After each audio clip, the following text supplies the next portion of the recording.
Welcome, animation fans. My name is Dan, and this is On Animation Podcast Episode 2. My guest today is Blue Sky Studios supervising animator Nick Bruno.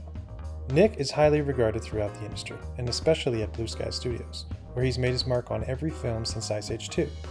He's also a great guy, and leads by example with his dedication to the craft, humility, and sense of humor. He has a razor-sharp eye for the medium, and a fantastic attitude that I think students would do well to emulate as they enter the field. In this episode, you'll find out how he got his start in the industry and how he rose to the top of the animation department at Blue Sky. Most animators have a very similar story when it comes to breaking into feature animation, but Nick was actually hired by accident. You won't want to miss this one, so let's not waste any time and get on with the show. Stay tuned after the episode to find out who we'll have on the show for episode 3.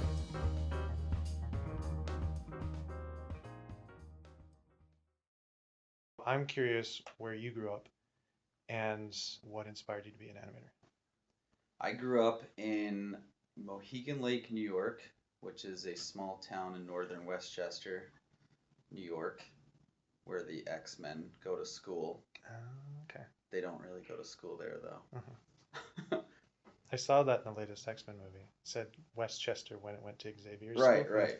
Yeah, I went to a not as good of a school, but yeah, it was just a regular sort of suburban town. You know, you had your, all sorts of classes and people, and I felt pretty fortunate just to sort of be in this nice little melting pot of all sorts of cultures, and I guess that's what New York is, You're not isolated from the rest of the world, so that's good. Gives you perspective. Mm-hmm. So what was the spark? What set you down the path to becoming an animator? Let's see, what set me down the path to be an animator? It's always a good question, because there wasn't ever one thing for me. At a very young age, I liked to doodle and draw comics. A lot of it was stuff that, like, my dad would think was funny and put on the fridge, or bring it to work, and he'd hang on his... Because I think even at a young age, I had sort of like a twisted sense of humor, and a lot of my art involved me doing something horrible, like setting my sister off into a rocket where she'd explode and die a horrible death. But it was still done in like a very cute kind of Care Bears kind of way. So my parents always thought it was funny and they would showcase it. But I became sort of addicted even early to the response that you got from people. It's like, wow, I can draw something really stupid and people will like it and respond. So even in high school, I would draw comics of the teachers, just as sick and twisted, and the other kids in my class would get a kick out of it, except for the teachers. That would get you in trouble later on. But that was, I would say, the start of something. The other thing is something my dad and I would bond on is my dad liked to watch all sorts of, cool movies that we watch all the time. And some of it was stuff that my mom wasn't totally interested in, so he wanted somebody to watch it with. And a lot of it, even at a young age, like the movie Predator or something, was something I shouldn't be watching as a small child, but he justified by showing me the behind the scenes. So we'd watch the behind the scenes on HBO or something, and he'd be like, "See, it's not real, so don't have nightmares later on." I had the same thing with my parents with the Thriller music video. Right. I tried to go to bed and I couldn't sleep, and then they brought me down to watch the behind the scenes. So it would work, yeah. And but I became just as fascinated with the movie making process, and we'd always be really fascinated about it. And I would say one thing that, I guess if you had to boil it down to one thing, was we went to see the movie Terminator 2 with my dad, and I remember, we had watched the behind the scenes. There was a big hype because of all, you had the T2 guy, which is CG animation, and we walked out of that theater and we were just like, oh man, that was so cool. And I was like, I wish I could do that for a living. I wish I could make movies like that. And my dad said a really simple thing. He goes, why don't you? And it was just, huh? It's like, well, you can't. For some reason, making movies was like joining the circus. How the hell do you join a circus? But it exists.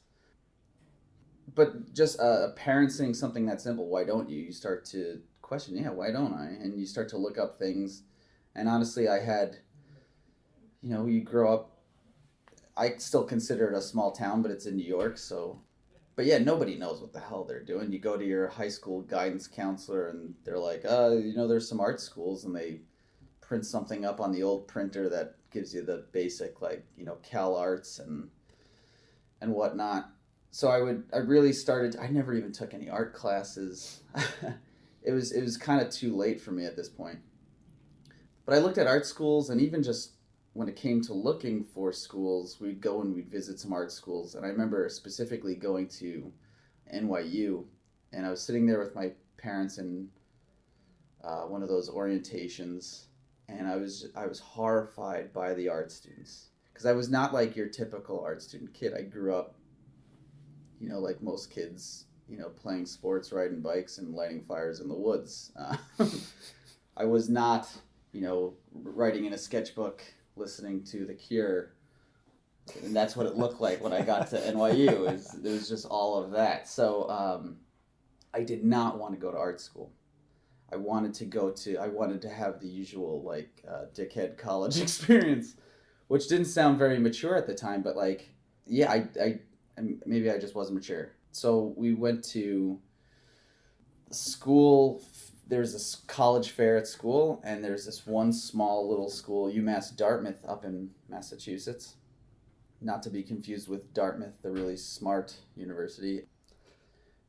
But they had, the guy at the booth just had some CG animation stuff, and it was, this is back in like 1997.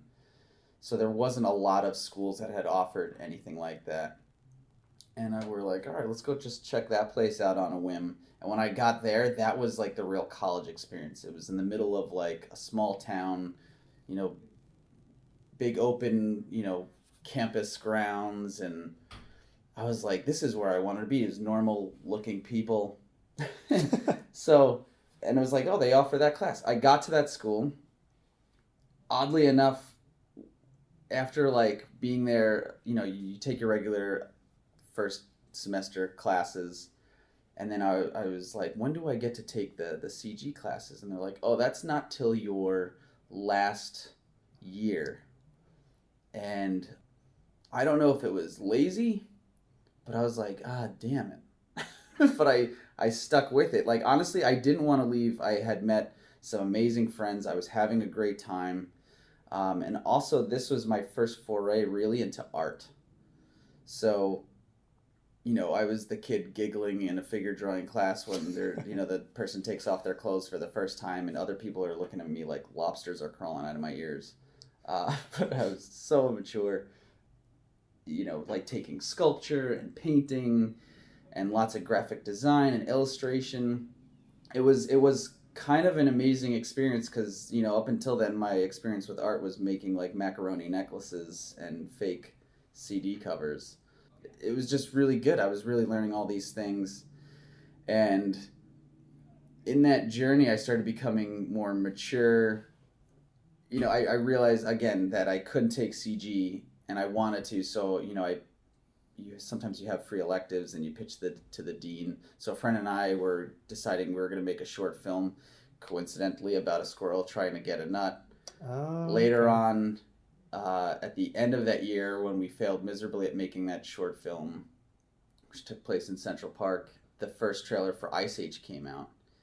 And I was like, holy shit, that is the coolest CG animation I'd ever seen. Because I was very much a Looney Tunes guy, not a Disney kid. As a kid, I hated Disney. Yeah, I was going to say, yeah.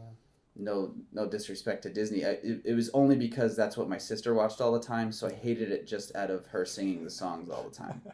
Had nothing to do with the content. And oddly enough, I didn't even consider looking at old animation at that time, now that I think about it, which is so crazy to think about wanting to be an animator. But yeah, anyway, this was so fresh and so different, and more in the lines of the type of humor I wanted to say. And lo and behold, that place is in my backyard. Blue Sky Studios is only a half hour away from where I grew up. So it was like even more in love. Like, I don't have to go out to California if I can get a job there. Because California was horrifying as an East Coast person. Just everyone is like surfer dude and slow, not mentally, just speed-wise. So I was determined to get in there, and by the time I had graduated, I was one of those kids, and I'm not saying this because I have a big head, but I was one of those kids where everyone, your entire student body, all your teachers are like, that guy's going to make it. That guy's going to go and do whatever he wants to do. In fact, for our senior show, they had a whole separate show for me and a few of my other classmates, because we made some short films and we did some. So it was like this, it was this big to do, and everyone, you leave college, graduating at the top of your class, everyone's saying you're going to make it, and you're like, I'm going to make it. And where most people would look at their reels and be like, oh, there's no way anyone's going to hire me. I was like, this is my golden ticket. And I sent it out everywhere, just in case. And when I say everywhere, there wasn't a ton of places at the time, but I sent it out. Exclusively like East Coast, or? No, I really sent it, East Coast, West Coast, anywhere, and I got no replies. Like, not even a rejection letter. And then I was like, that's weird. And then I started sending it to more places, and it got to the point where I was spending days in New York City just walking from studio to studio, whether it was like a small graphic design shop, an illustration shop, a small animation thing, even like just print shops, just trying to,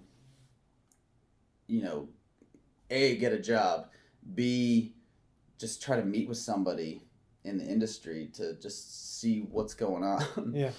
Get some feedback on my work, but nothing. Like, I would get to talk to a few people. People were very nice, but at the same time, you really didn't get anything. And I was realizing quickly I wasn't getting anything. So I'll never forget, there was probably the most important day in my career, even though I didn't have a career yet. I was living back at home. It was summer, so about this time of year. I was trimming my parents' hedges just to sort of earn my keep. And I got a phone call, and it was my first phone call. And we had caller ID, so I knew where it was from, and I'll leave the names out of it. But it came from a company I really respected and really admired. So I, take a deep breath. Here we go. I get on the phone. The gentleman was like, hey, is this Nick Bruno? And I was like, yeah. And he goes, cool. We got your reel here. So why are you sending us stuff? Right? And I was like, okay, try to answer like any good student would. I'm really interested in the company and learning from you guys and anything to get my foot in the door, right? That type of. He goes, okay. Oh, so you want to be an animator? And I was like, yeah. I was like, how does he not know this? I wrote I want to be an animator on the reel. And then he goes, can I be honest with you? And I was like, sure. And he said, and I quote, Nick, your reel fucking sucks. And I just sat there and I could feel like my heart just falling right out of my ass. And I just, honestly, I was just spun. I didn't know how to respond, but I was like, in my head, I remember saying like, maybe this is a test. And I was like, okay, yes, I want to learn. I want to get better. I know it's not the best. But I was trying to search for something constructive. And honestly, this guy was not giving me tough love. He was just an a-hole. Yeah. And he just tore me apart. And I was really trying to, hold my gloves up in the fight and just try to get some constructive feedback. And he gave me nothing. He just really beat me up to the point where somebody sitting next to him took the phone and apologized because he was mad because all these kids were coming out of school thinking they can be CG artists. And that was having what he thought was a negative impact on the industry and even his personal career. What I found out later on was that he had, I guess, been outed from another company because of young kids coming out of school. Okay. But he took that out on me, and the other guy was very nice. He gave me a couple pointers on my reel and said, good luck, kid, kind of a deal. So I sat there, and it was when I say it was the most important part of my career, it was because I realized that, man, I don't even know what good is. I thought I was decent. I didn't think I was the best, but I had everyone that I trusted saying, "Hey, you're good. You're going to make it." And now, that small little window into that circus just closed up on me, and that person said, "You suck." So I was like, all right, what do I do? And that's where I was like, I can quit and continue working for an attorney, which was tons of fun, as you can imagine, or I can get really serious about this. And I did. The days where I wasn't working for the attorney, I treated it like a job. Like, I would start work at 8 o'clock in the morning, and I'd work until I passed out at night, breaking only for lunch. And I actually, because I was living at my parents' house, I carved out my closet because I didn't want to work in the family office and have my dad be like, "Hey, what are you doing?" the whole time. So I carved out my closet. I built a desk in there. I put my computer in. I also had a TV with my DVD player next to it. And what I was determined to do is, at the time, the two new DVDs were Monsters, Inc. and Ice Age, because Ice Age now had come out. What I was going to do was I was just going to watch those on loop, and until the work on the computer looked like the work on the screen right next to it, that was the only thing I could have as proof. And it was very clear everything I did was horrible. And I would do tests. I would grab every book I can get, and I'd compare. Sometimes I would really just rip off, that beginning scene of Scratch just bouncing around, just a bouncing ball, trying to get the timing and spacing and arcs that I saw on the screen. And I would just look at it and be like, oh my God, this is shit. But after months and months of doing that, I started seeing some improvements, reaching out to people in the community, because now the internet's starting to pick up, and you have CG forums and stuff to talk to people. At the same time, I was really trying to market myself, which I think is something that's really important for all students to think about right now. Is it's talent is one thing, making sure people see that talent is another. So you really gotta I don't want to say whore yourself out, but try to find a way to market yourself. At the time there was this site called 10 Second Club. Now it's 11 Second Club.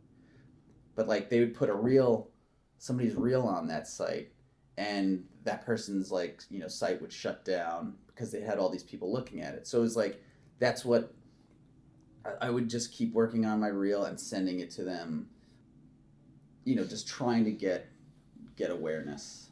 So I did that for a while. I made some good friends, some admirers. Even just at the time, I would watch, on 10 Second Club, Jeff Gabor. He was on there, this elusive, weird-looking lizard creature that he'd animate with a cigar that I loved. Paul Downs, Pete Paquette. These are all people I would eventually become friends with, which is amazing to think about. Mark Harris, I loved all his animation. Leif Jeffers, all these guys I would just follow and just try to copy their stuff. I have no shame in saying it. I just copied their stuff. I would never put it on my reel, but that's how I learned. And it got to a point where I was like, all right, I'm not getting much further. So what I did was I decided I was going to go back to school, because I needed to have more contacts. I needed to have more, I was really looking for a mentor at this point. We didn't have Animation Mentor at that time. So I was like, all right, if I want to join the circus, I got to find a trapeze artist to teach me how to get in. So I went back to school, and I actually, believe it or not, went back to NYU for my master's. And the reason why I chose there, we looked at a bunch of different schools. And when I say we, at this point, I had made a girlfriend, believe it or not, in college, who is now my wife. Now, she was teaching up in Massachusetts, and she loved her job. And she was great. She was like, I'll go with you anywhere you want to go, because she knew it was my dream. So we traveled looking at all different schools. And at this point, I knew where all the best schools were and where to get the best education. But I remember visiting my friend Nick Francis down at Savannah College of Art and Design. And the school was great, and the area was amazing. And there was just one night where he was like, I just got to spend an hour just to do my assignment. So my wife and I are sitting on the couch, and I'm watching him do his assignment. And I just remember thinking, if I bring my girlfriend down here, her existence is going to be, she's going to leave her dream job to watch me stare at a glowing rectangle at all hours of the night and not be a human. And that just didn't seem fair. Like, my dream had sort of shifted because my wife was just as much a part of my dream. Again, she wasn't my wife at the time. But yeah, so it was this really difficult time where I was like, I can't do this. I can't go far for this. So I knew I was going to have to work extra hard. So I decided to go to NYU because it was local. Every weekend, I would either travel up to Massachusetts or my wife would travel down. So we had a long distance relationship, long being 3 hours. But that's still, tough. So I went to NYU. Very quickly it was a very similar experience. I realized this is just a generalist school. Most people here are not going to make it. But there was one or two teachers in there. Stuart Pomeroy, who works here at Blue Sky Studios, amazing. He just taught the intro to Maya class. But the way he would say things and break it down, I was like, man, there's 1,000 different ways to do the same thing with this tool. So I started to understand the power of the program, that, your options are limitless. But at the same time, just working hard and trying to focus on animation, and really, I didn't care if I didn't do so well in my other classes. That was my focus. But again, I was there for the guest speakers. We had tons of great guest speakers from all different parts of the industry. One in particular that really stood out for me was Andrew Gordon came, and they were doing Nemo, they just finished up Nemo. So that was his presentation, and it was amazing. He was this great showman, had this great talk, and it was so inspiring. And it was just, I already knew that's what I wanted to do, but now I was gushing in love with everything. And a lot of other great speakers, but one guy came in, and he was the most human guest speaker I'd ever seen, and his name was Mike Walling. And he was working here at Blue Sky at the time. And when I say human, when Andrew Gordon was doing, he was sort of like David Copperfield. It was a show, right? Very personable, very charismatic, but I felt like it was still a show. Where when Mike came in, there was something about it where it felt like you were having a beer with a friend, but you were in the audience. And he was so honest about everything. And I was just I was falling in love with this guy. And this is going to turn into a romantic comedy, because I was like, all right, I got to figure out a way to talk to this guy. He felt approachable. Yes, very approachable. So, like any good student, I cornered Mike in the bathroom and said, I want to show you my stuff. Which is not something you say to a gentleman you've never met before. But he was very yeah, let's take a look at him, man. He's just so calm. And I showed him my work, and he, for the first time, was giving me real notes. And it wasn't like he was being like, this is great, but it was really informative, and I felt like in these 5 minutes I was getting more of an education than I had ever had. More importantly, we were hitting it off. So him and I, he was like, I gotta go catch a train. I was like, sure, I'll let you go. He's like, no, you want to walk with me? I was like, great. So this continues the romantic comedy of him and I walking through New York City streets. There's a light snow, and I'm just looking up at him, wondering when he's gonna kiss me. No. But he's telling me about this world of animation and how he got in. And, it sounds like we all have a very similar story. We loved it. It was very difficult. We had our failures. So we got to the train, and he's like, I got to go. And I was like, thank you so much. And he said, I should sort of take a quick tangent, but I would ride in with my dad, who worked in the city. So my dad was watching me from afar, and he knew that this Blue Sky guy was in that day. So my dad is like being on a date with your dad around the corner watching. So he's making thumbs up and stuff, typical dad nonsense. But anyway, so, Yeah, he was also encouraged me to kiss Mike. So we get back to Mike about to get on the train. He's like, hey, are you looking for a mentor? And I was like, yeah. And he goes, I'd love to mentor you. And I was like, really? And he's like, yeah. So he gave me his information, which was good because I didn't give him mine. And he got on the train. And I was like, wow. And it was so amazing to sort of go, full circle where my dad was the guy to say, why don't you? To like, Dad, that guy said he'll call me. So, or I'll call him. So it was awesome. And he did. And that began the next couple months of pure hell for me because Mike just beat me up. And he really did just beat me up. He would, but I didn't, what I didn't realize then was that's what animation was. It would be like, nope, let's refine your idea. Nope, refine it again. Not good enough, not funny enough, not clear enough. I would do some poses, but like every single thing I did was just wrong or could be better. And then we'd get splining on stuff. He'd be telling me my mechanics sucked, do it over. Then we'd finally get back to a spot where I'm starting to spline and polish, and he's like, you know what? You said something, and you're right, there's a better idea here. So we'd like strip it out, and so it'd be like splined with some things and blocking, and it was torturous. All of the same time I'm still at school getting my master's, but this was the thing that mattered the most to me. And yeah, and you know what? I think the best thing about Mike was at one point he's like, I'm not here to be your friend. And it was so true. I mean, that's what a teacher is. A teacher isn't there to be your friend. You're supposed to just sort of respect them and learn from them. There's some days you love them, some days you want to kill them, some days they make you want to kill yourself. But all the while you respect them and you feel like you're growing and learning, and that's what that relationship was. So, quick little side note, while I'm doing this, the work I was doing with Mike helped land me my first job. More specifically, a guy I was going to school with, a buddy of mine, Mike Stern, who now works at Pixar. He got me my first job at Brand New School, which was a small little commercial house in New York City. And, I'd work in there. So now I was working, doing the school thing, getting my butt kicked by Mike. It was teaching me how to work really, really hard and be smart with time. And I got a call from Mike one day.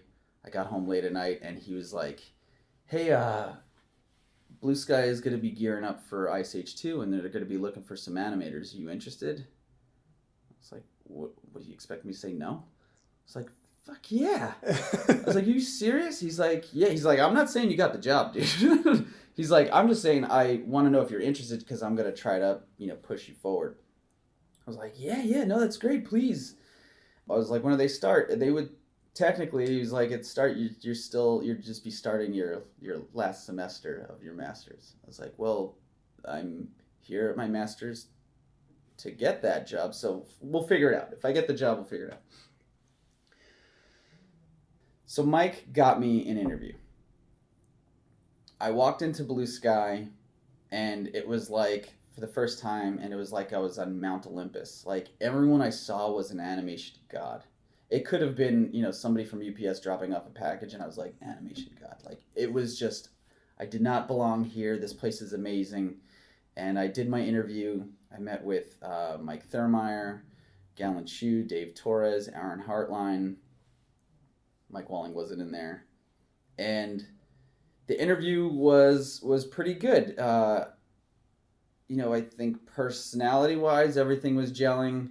But then they pulled out my work, and it was starting to get torn apart a little bit. It became very clear that, I wasn't totally ready. In fact, I remember Galen Chu specifically saying, like, you got some great ideas in here, but maybe in a year or two, you keep going, we'll be back, and, we'll get that. So I walked out of there, and it was pretty clear to me that I didn't get it. I drove up to, that was on a Friday, I drove up to Massachusetts. It was my turn to go up to be with my girlfriend. And when I got there, this is before I had a cell phone. My dad had already called. I had to call back Blue Sky really quick. So I called him and I got the job. And I was like, what? This is amazing. Like, what a surprise. So I called Mike Walling to, thank him for everything. And I'll never forget this phone call. It was the most awkward phone call, even after that one where that guy said I sucked. Where I was like, Mike, I got the job. He goes, well, that can't be right. And I was like, no, I just got a call. They made me an offer. I got the job. He goes, I don't know. He's like, I think there was a mistake. I was like, no, dude. They gave me the job. Like, nobody pranked me. I called Blue Sky back. And he goes, hold on, let me check. So he went and checked with Mike, and Mike was like, no, he didn't get it.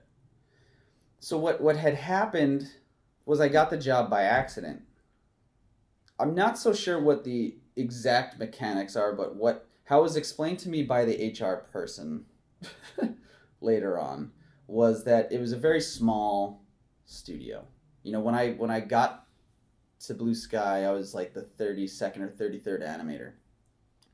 So it was a very small team at the time. And, they typically would just sort of bring in people that they already knew they were going to hire based on the reels. And then they would just sort of make the standard offer based on experience that you either negotiate or don't. And while Mike Walling was teaching me stuff, what I gather was at the same time, like he would show to Mike Thurmeyer, who's now a director, he was supervising animator at the time.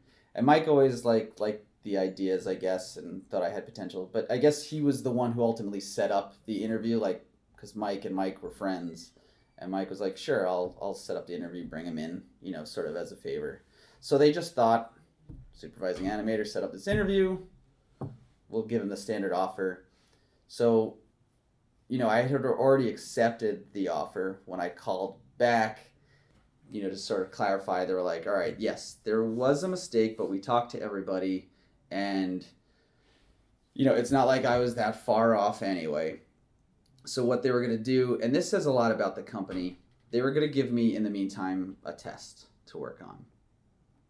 And I was going to come in to sort of like a trial period, see what happens in 6 weeks. So while I was doing that test before I even got in, I would get notes from Gallon, right? So he's already starting to see who I am and how I work, and at the same time continue working with Mike. So when I got into work, I very well could have walked into my dream job thinking, nobody wants me here. There was an element of that, I shouldn't be here, I'm a fraud. But I also had already felt by working with some of the guys that this was a place that wasn't going to give up on me, and that they were going to make sure it worked. And for the next 6 weeks, it was horrible. It was very clear I did not belong there. I would see everybody's work. It was just so fucking amazing. And I didn't know basic concepts like spacing.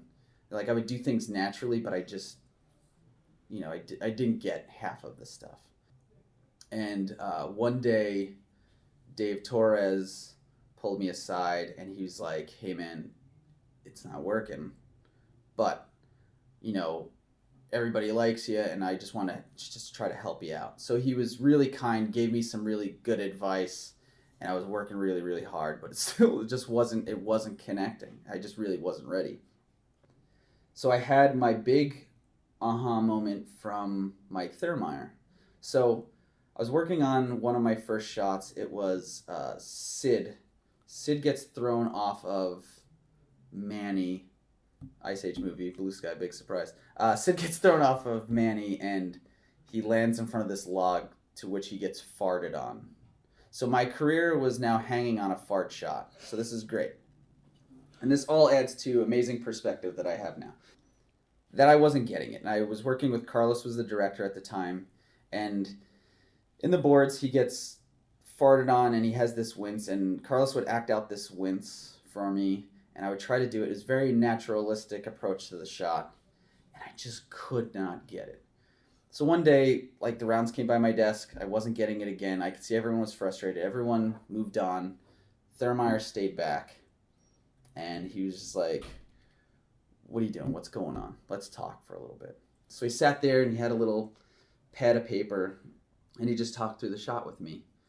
And I was like, I'm trying to do what he wants, and I just can't figure it out, right? I wasn't putting blame on anybody but myself.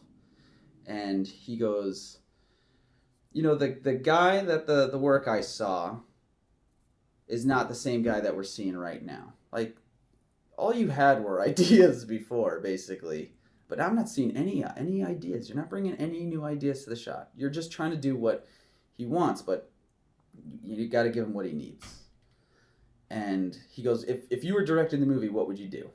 And I talked about, well, it's really disgusting to have him wince and have it natural. I was like, I would just amplify it to make it disgusting, funny, caricatured. So, like, I was a big Roger Rabbit fan. I was like, if this was a Roger Rabbit movie, when he got farted on, the air would catch his cheek and his cheeks would blow up like a parachute, and it would be really disgusting. And Mike was laughing, and he drew a picture, and he goes like this, and I was like, yeah, that's hilarious. And I was laughing, and he goes, all right, cool, do this. And I go, but the rig doesn't do that. And he goes, find a way. And he walked away. Right? And I was like, find a way. Now, lucky for me, I was a generalist. So I knew how to model, rig, light, do all these things. And I was like, all right, I went as far as the rig can get me.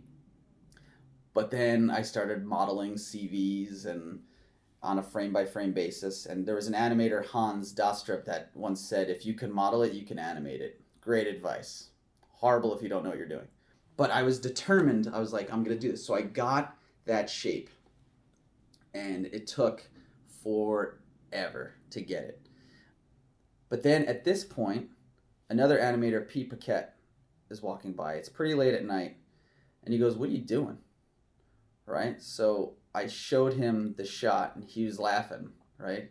He's like, that's sick. And if you know Pete Paquette is most charming in how disgusting he is, right? He's really super lovable. A fart could be lovable. God, I love Pete. Anyway, so he's laughing at it. He goes, what would be even more disgusting is after, the fart blows up that cheek and everything, if he tasted it. And Pete just went, just like did that like gum smacking, tongue tasting kind of thing. And it was so foul. And he goes, do it. And I go, okay. And I did. I sat there all night, honestly, till about 3 o'clock in the morning. And I blocked out a very rough version of that shot where he tasted and everything.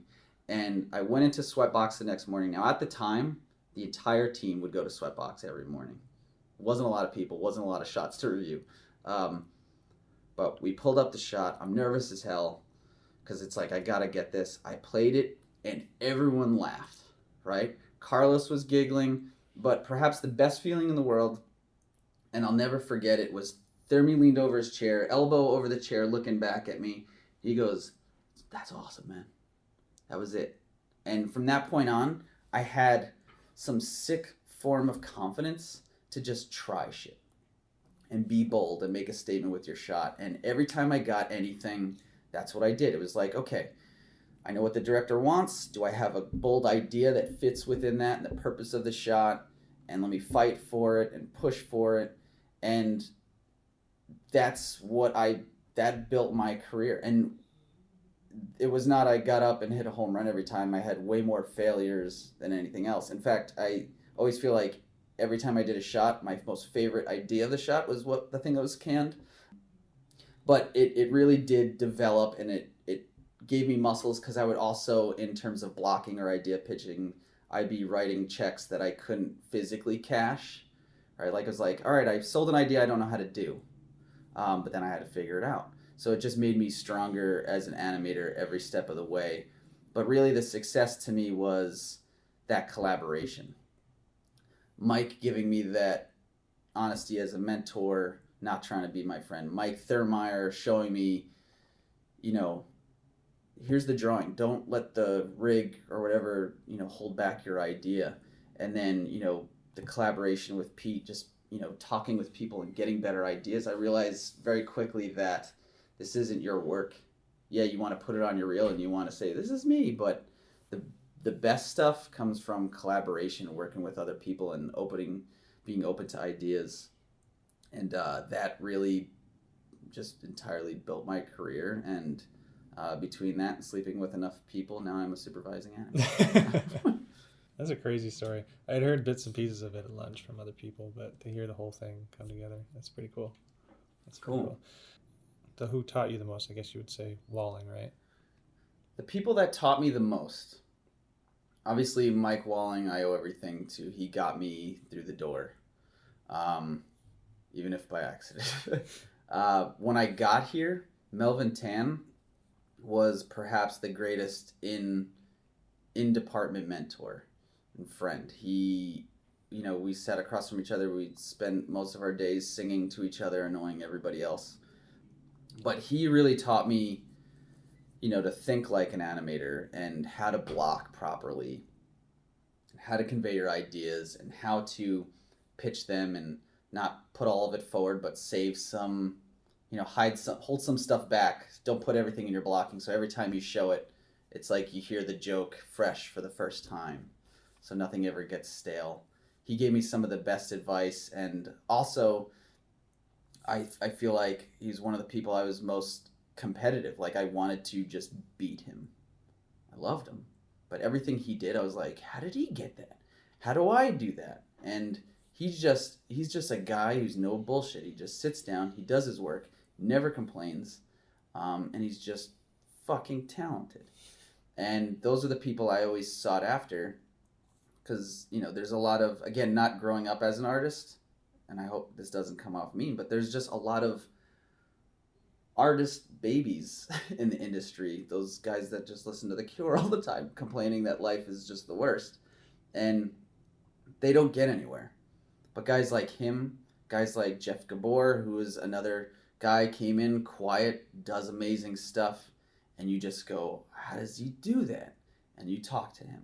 Mark Harris, Leif Jeffers, Wes Mandel, Pete Paquette, Paul Downs, Scott Carroll. There's so many people that I just would gravitate towards. Hans Dastrup, Juan Carlos Navarro, Dave Torres, Aaron Hartline, and all these people at the same time, they would give you, if you want to sit down with them, they would give you an hour, 2 hours of their time to just talk shop. Always approachable. Just people who love animation is what you got to try to stick with. It's the most important thing, and you just feel like you're rising to their lead. So those are some of the people that helped me out a lot. Cool. Another one. What are some of your favorite shots in animation history? For me, one of my favorite shots ever is in Secret of Nim. Mrs. Brisby's in a little bird cage without her cape, trying to get out, and she just cuts her arm on the wire trying to get out. And it was, again, as a kid, like, I liked animation, but like anything else. But for some reason, that was a shot that I would just go back and watch and rewind. There's something about it that felt really real to me. And it wasn't so much that she was cut and bloody, but how she put her hand back in the water and she would squeeze her fist. And that, to me, was like, that felt the most real thing I ever felt while watching a cartoon. Meanwhile, I was a dumb kid. I also thought Mrs. Brisby was a dude, even though it's clearly a mom and everyone calls her Mrs. Brisby, but I as a child, could not identify with a woman, apparently. So I'm not saying I was this introspective, smart child. I had my finger halfway up my nose all the time. But yeah, that was just something that when I started studying animation, I had to go back to that, be like, that was something that just always stuck with me. And yeah, I would say that's probably one of my favorites. That whole movie. Yeah. In fact. Yeah. Okay, cool. Obviously one of the shots you learned the most from as well. I'm more of a cartoony animator. Everything I owe to Looney Tunes. The posing, design, timing. Oh man, timing.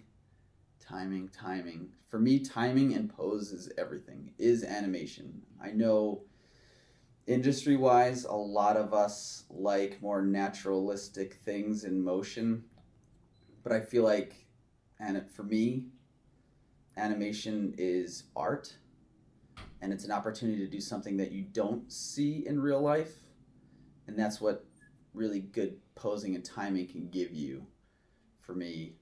And then occasionally little glimpses of something real that make it even more surprising.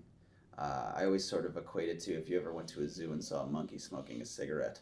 It's just like, it's like, wow, that's really human for a whole second.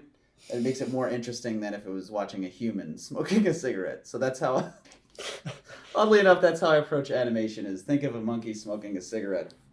And that's what you should try to achieve. It's something that's more artful with something occasionally really human. And it stands out in a good, positive way. Okay, cool. Does that make sense? It makes sense, yeah. In a weird kind of way. Yes. Okay, so you made it to Animation Supervisor. Mm-hmm. So you were first a supervisor on Peanuts or before that? My first supervising gig was on Ice Age 4. Okay. Continental Drift. So how was that transition? That was a very, very rough, crazy transition because I very much wanted to help lead the department. At the time, I think Blue Sky was going through some tough times. I felt that very often, guys like, Jeff, Melvin, Pete, Scott, myself would try to be the voices for the team. And there was an opportunity where we saw they were going to need a supervisor. And I went into Mike Thurmeyer's office and I said, because I know he's going to be directing it. And I was like, give me the ball. I want it. I wanted it creatively. I wanted it leadership-wise.